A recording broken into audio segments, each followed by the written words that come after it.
Hello, my dear class. How are you all? A very good morning. Class, today we will start our syllabus from the first chapter and I will explain you the kinetic particle theory. Just have you bought your books?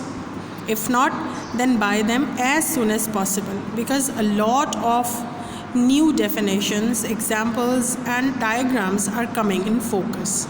So let us begin today with the quick revision of lesson number 1, in which I explained you and in fact I introduced you what is chemistry as a separate branch and why chemistry is famous as a central science, as a pure science.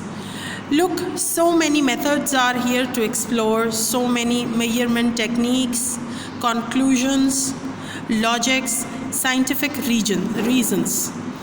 So let me introduce you the resource that is your textbook Chemistry Matters by John Sadler, 2nd edition. Okay, now we come on the main debate that what is matter. It's not new for you because you had been investigating about matter in the previous classes in subject science.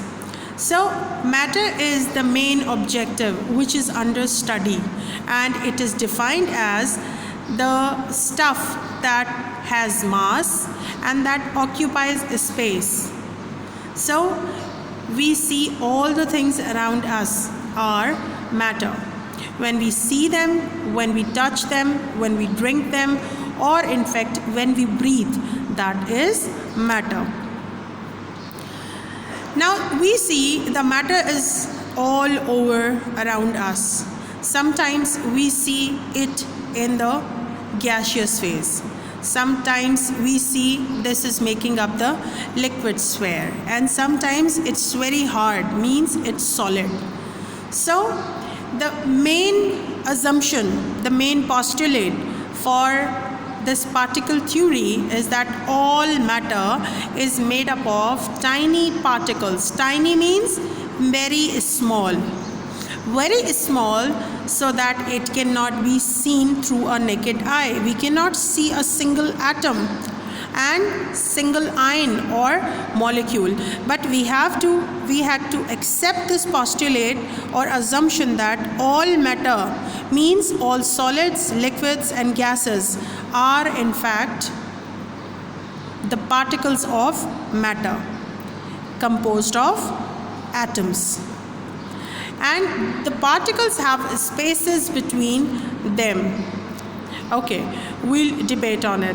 The second postulate for kinetic particle theory is that different pure substances are made up of different types of particles because it is the difference in their composition, in their structures and in their properties that we are able to see a variety of substances around us. The very important postulate that these particles which are making up the matter are in constant random motion. Now motion means when something moves.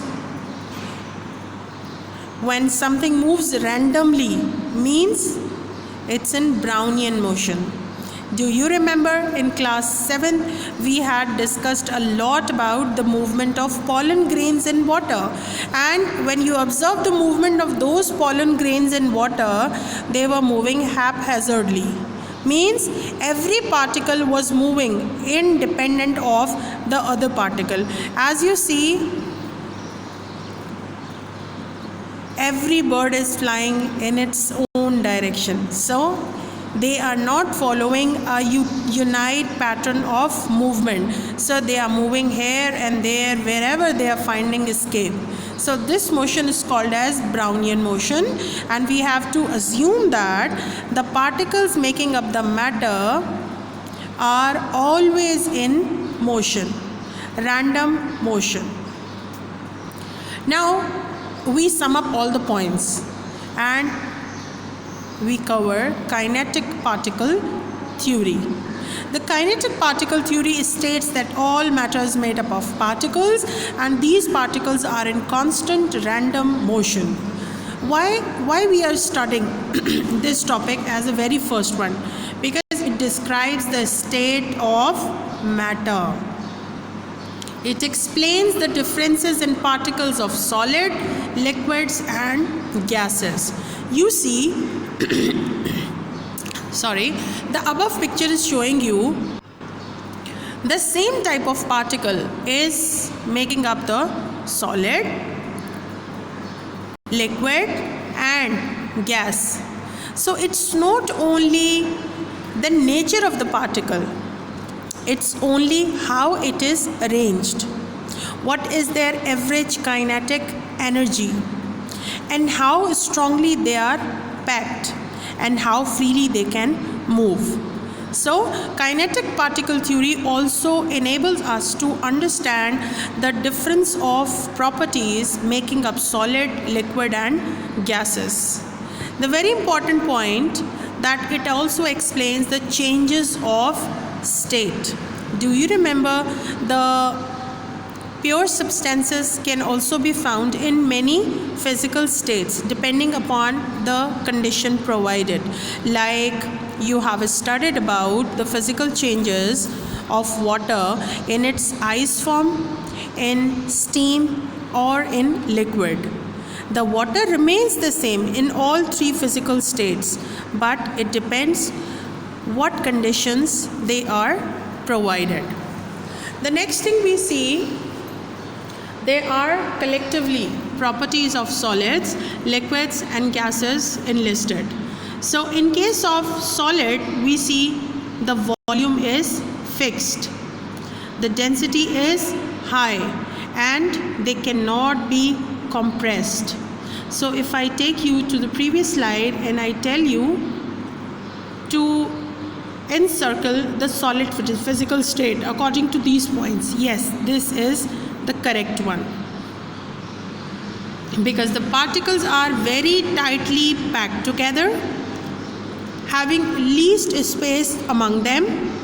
They are tightly packed, so they cannot be compressed because they are already very much closely packed.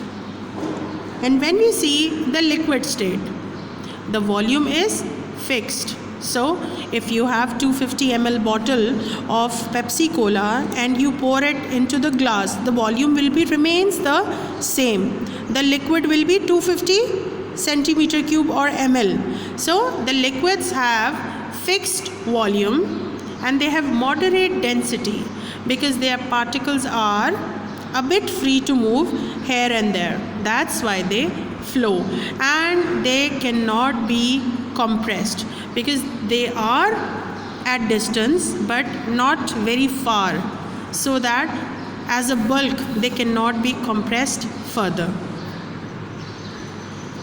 Now the third physical state is the gaseous one.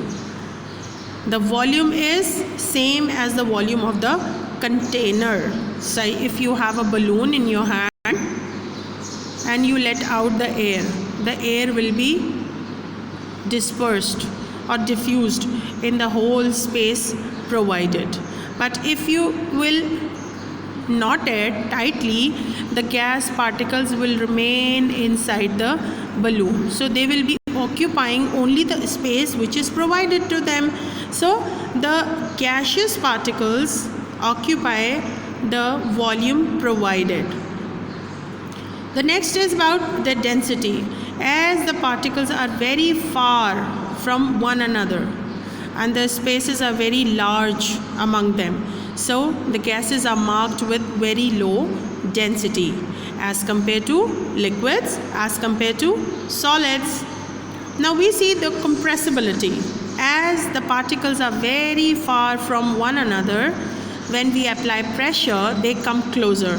And as they come closer, a gas is said to be compressed. That's how you can press the balloon with your hand.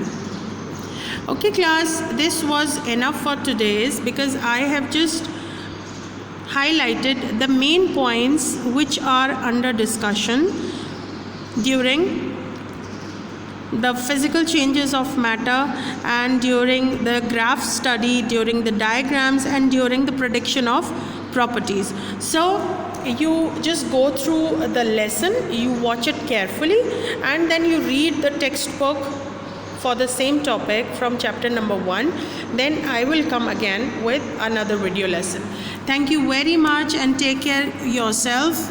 I'm leaving you with the hope that this discussion is really worth help for you. God bless you. Take care. Khuda Hafiz.